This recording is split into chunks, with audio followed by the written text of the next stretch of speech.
Assalamualaikum warahmatullahi wabarakatuh. Di kesempatan kali ini kita akan belajar mengenai perilaku konsumen dan produsen dalam kegiatan ekonomi. Yang pertama adalah perilaku konsumen. Konsumen merupakan pembeli barang atau jasa yang dihasilkan oleh produsen. Nah, untuk pola konsumsi dari setiap konsumen atau setiap individu biasanya dipengaruhi oleh yang pertama pendapatan, yang kedua gaya hidup, yang ketiga selera, yang keempat lingkungan tempat tinggal, yang kelima jenis pekerjaan, yang keenam tingkat pendidikan, yang ketujuh harga barang atau jasa, yang kedelapan agama, yang kesembilan sosial budaya, dan yang kesepuluh usia dan jenis kelamin. Selanjutnya, poin A, nilai barang. Nilai barang merupakan kegunaan barang atau jasa dalam memuaskan kebutuhan konsumen. Nilai barang ini terbagi atas dua, yang pertama nilai pakai dan yang kedua nilai tukar. Yang mana masing-masing nilai mempunyai dua bagian, yaitu nilai subjektif dan juga objektif. Nilai pakai merupakan nilai kegunaan barang untuk dipakai memenuhi kebutuhan hidup, yang terdiri atas nilai pakai subjektif, yaitu kemampuan barang untuk dipakai memenuhi kebutuhan hidup bagi setiap individu secara pribadi. Nah, contoh dari nilai pakai subjektif ini adalah palu jika dipakai oleh tukang kayu maka akan bernilai pakai tinggi, sedangkan jika digunakan oleh ayah di rumah untuk memperbaiki pintu yang rusak hanya dipakai pada saat itu saja, tidak mempunyai nilai pakai yang tinggi. Yang kedua, nilai pakai objektif, yaitu kemampuan barang secara umum untuk dipakai memenuhi kebutuhan hidup. Contohnya adalah baju yang digunakan oleh semua orang untuk melindungi tubuhnya. Nah, yang kedua adalah nilai tukar. Nilai tukar merupakan kemampuan barang untuk ditukar dengan barang lain. Barang lain ini bisa berupa uang ataupun barang. Terdiri atas dua, yaitu nilai tukar subjektif dan nilai tukar objektif. Nilai tukar subjektif yaitu kemampuan barang untuk ditukar dengan barang lain dan bersifat individualis, yaitu tergantung sudut pandang dan kondisi orang yang memiliki barang tersebut. Contohnya adalah orang Indonesia, jika nasi ditukar dengan roti, maka orang Indonesia akan kesulitan atau tidak mau, karena dianggap nasi merupakan kebutuhan pokok. Yang kedua adalah nilai tukar objektif, yaitu kemampuan suatu barang untuk ditukar dengan barang lain yang berlaku secara umum. Contohnya adalah jika saat kita menulis, jika kita mengganti pena dengan pensil, itu tidak akan berpengaruh. Yang kedua, atau poin B, teori nilai guna atau utility. Teori nilai guna merupakan kepuasan dan kenikmatan yang diperoleh seseorang dalam mengkonsumsi barang dan jasa. Nilai guna ini terbagi atas dua, yaitu nilai guna total atau total utility dan nilai guna marginal atau marginal utility. Nilai guna total atau total utility merupakan jumlah seluruh kepuasan yang diperoleh konsumen dalam mengkonsumsi sejumlah barang. Sedangkan nilai guna marginal merupakan pertambahan atau pengurangan kepuasan sebagai akibat dari pertambahan atau pengurangan penggunaan satu unit barang tertentu. Yang mana nilai guna ini sesuai dengan hukum Gosen yang menyatakan bahwa jika pemenuhan kebutuhan akan suatu jenis barang dilakukan secara terus-menerus, maka rasa nikmatnya mula-mula akan tinggi, namun semakin lama kenikmatan tersebut semakin menurun sampai akhirnya mencapai batas jenuh. Yang hal ini bisa kita lihat pada tabel 1 dan juga grafik, bahwa awalnya dengan mengkonsumsi roti, jika semakin banyak roti yang kita konsumsi, maka nilai guna total yang akan kita dapatkan awalnya meningkat atau meningkat secara tajam, meningkat dengan jumlah yang besar, kemudian perlahan-lahan berkurang. Contohnya adalah pada awalnya nilai guna totalnya dari 0 ke 30, kemudian meningkat menjadi 50, berarti ada pertambahannya sebesar 30. Nilai guna marginal yaitu pengurangan dari nilai guna total saat kita mengkonsumsi 1 buah roti dan saat kita tidak mengkonsumsi roti. Berarti 30 dikurang 0 ada 30. Kemudian pada saat kita mengkonsumsi 2 roti, maka nilai guna total yang kita dapatkan adalah 50. Berarti nilai guna marginalnya 50 dikurang 30 adalah 20. Dan nilai guna marginal yang kita dapatkan semakin lama semakin menurun hingga mencapai 0 dan negatif. Dan bisa juga kita lihat pada grafik bahwa total utility atau nilai guna totalnya awalnya mulanya meningkat tinggi, kemudian cenderung berkurang dan menurun.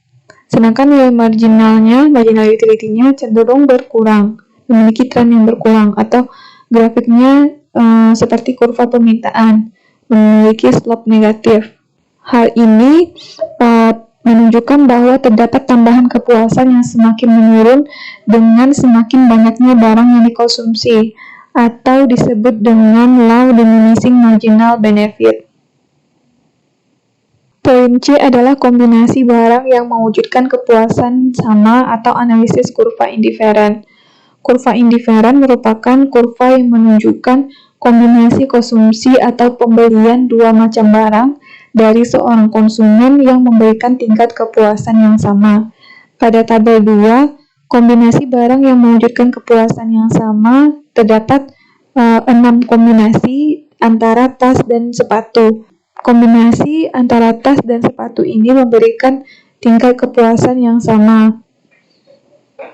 Kemudian kombinasi ini bisa kita lihat pada kurva indiferen, di mana pada kombinasi pertama tas yang kita akan beli adalah 50 tas, sedangkan untuk sepatu 10. Kemudian untuk kombinasi yang kedua, tasnya sebanyak 40 dan sepatunya sebanyak 18 dan begitu seterusnya. Nah, dari kurva indiferens ini dapat dilihat bahwa ciri-ciri dari kurva indiferen yang pertama mempunyai kemiringan atau slope negatif, yaitu miring dari kiri atas ke kanan bawah. Yang kedua, kurva indiferen yang lebih tinggi kedudukannya menunjukkan tingkat kepuasan yang semakin tinggi. Yang ketiga, kurva indiferen tidak pernah berpotongan dengan kurva indiferen lainnya. Dan yang keempat, cembung atau kurva indiferen ini cembung ke titik asal atau titik nol. Selanjutnya, perilaku produsen. Di perilaku produsen ini kita akan membahas teori produksi. Produksi merupakan segala kegiatan untuk menciptakan atau menambah guna suatu benda untuk memenuhi kebutuhan sehari-hari atau kebutuhan manusia. Contohnya adalah saat kita berubah kayu menjadi kursi atau meja, berarti kita melakukan penambahan nilai guna terhadap kayu. Nah, yang pertama adalah faktor-faktor produksi. Faktor-faktor produksi merupakan sesuatu yang kita gunakan untuk menghasilkan barang dan jasa atau menambah nilai guna suatu barang dan jasa. Faktor produksi ini terdiri atas 4. Yang pertama, faktor produksi alam, yaitu semua yang tersedia di alam dan dapat dipakai dalam proses produksi. Contohnya adalah tanah, air, udara, sinar matahari, tanaman, tumbuhan. Kemudian yang kedua, faktor produksi tenaga kerja, yang mana tenaga kerja ini terbagi atas 3. Yang pertama tenaga kerja terdidik, yaitu tenaga kerja yang membutuhkan pendidikan formal, seperti contohnya adalah dokter, guru. Dan yang kedua, tenaga kerja terampil, yaitu tenaga kerja yang mempunyai pengalaman dan keahlian tertentu. Contohnya adalah penjahit. Kemudian yang ketiga, tenaga kerja kasar, yaitu tenaga kerja yang tidak membutuhkan pendidikan atau pengalaman secara khusus. Contohnya adalah tukang cuci. Yang ketiga adalah faktor produksi modal, yaitu faktor produksi modal ini dibutuhkan dalam proses produksi. Kita membutuhkan modal untuk mendukung kelancaran proses produksi, misalnya untuk membayar tenaga kerja, membeli alat-alat yang kita butuhkan. Yang keempat adalah faktor produksi kewirausahaan, yaitu dibutuhkan untuk mengorganisir berbagai sumber daya yang ada agar efektif dan efisien sehingga proses produksi dapat berjalan dengan lancar. Yang kedua adalah fungsi produksi. Fungsi produksi merupakan hubungan teknik antara faktor produksi atau input yang kita gunakan dengan hasil produksi atau output. Jadi, pada gambar di bawahnya kita bisa melihat bahwa input atau faktor produksi yang kita gunakan seperti bahan mentah, tenaga kerja, modal, dan skill, kemudian akan melalui proses produksi dan akhirnya menghasilkan hasil produksi atau output. Fungsi produksi ini menunjukkan bahwa jumlah barang produksi tergantung pada jumlah faktor produksi yang kita gunakan. Dan jika ditulis secara matematis, fungsi produksi sama dengan Q yaitu jumlah barang yang dihasilkan, sama dengan fungsi dari R atau resource, kekayaan alam, L, tenaga kerja, C, modal atau capital, dan T, teknologi. Poin ketiga, teori produksi dengan satu faktor berubah. Ada hukum law of diminishing utility di dalam perilaku konsumen, yaitu hukum tambahan kepuasan yang semakin menurun dalam teori nilai guna. Dalam teori produksi kita sebut dengan law diminishing return, yaitu hukum tambahan hasil yang semakin berkurang, hasil lebih yang semakin berkurang atau hasil lebih yang semakin berkurang, yang berbunyi apabila faktor produksi yang dapat diubah jumlahnya, misalnya tenaga kerja, terus-menerus ditambah sebanyak 1 unit, pada mulanya produksi total akan semakin banyak pertambahannya. Tetapi, sesudah mencapai suatu titik tertentu, produksi tambahan akan semakin berkurang dan akhirnya mencapai nilai negatif. Hal ini bisa kita lihat pada tabel 3, yaitu teori produksi dengan satu faktor berubah, yang kita anggap tenaga kerja berubah. Dari sini kita bisa membuatkan grafiknya, yang mana bisa kita lihat bahwa produksi total awalnya meningkat tajam, kemudian peningkatannya semakin melambat dan kemudian menurun. Sedangkan di sini produksi marginalnya bisa kita lihat juga, awalnya meningkat, kemudian menurun, meningkat, menurun, dan meningkat, kemudian menurun kembali. Dari sini bisa kita lihat bahwa hukum hasil yang semakin berkurang terjadi, yaitu hubungan di antara tingkat produksi dan jumlah tenaga kerja dapat dibedakan dalam 3 tahap. Tahap pertama yaitu produksi total mengalami pertambahan yang semakin cepat.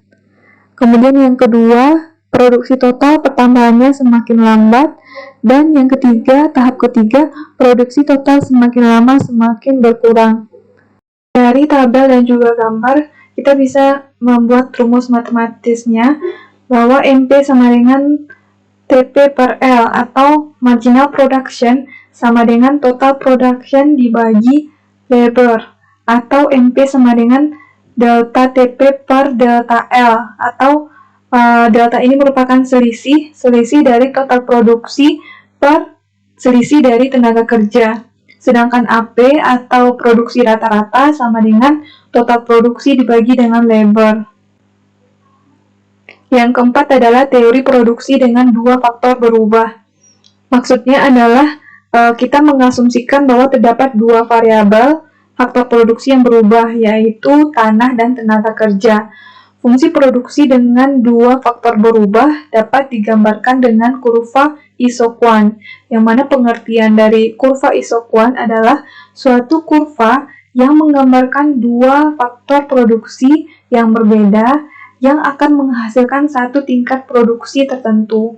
Misalnya pada tabel 4 kita menggunakan 4 kombinasi dari faktor produksi yang ada, yaitu mesin dan tenaga kerja, menghasilkan satu tingkat produksi, yaitu sebanyak 100 output. Nah, untuk kombinasi P, mesin yang kita gunakan adalah 1, tenaga kerjanya sebanyak 6 orang, menghasilkan 100. Dan sama halnya dengan kombinasi Q, R, dan S, sama-sama outputnya 100, tetapi dengan kombinasi mesin dan tenaga kerja yang berbeda. Untuk Q kita menggunakan 2 mesin, 3 tenaga kerja, tetap menghasilkan output 100, kemudian R dan S. Begitu seterusnya dengan mesin dan tenaga kerja yang berbeda. Sekian materi tentang perilaku konsumen dan produsen dalam kegiatan ekonomi. Mohon maaf jika terdapat kekurangan. Semoga apa yang disampaikan bermanfaat. Assalamualaikum warahmatullahi wabarakatuh.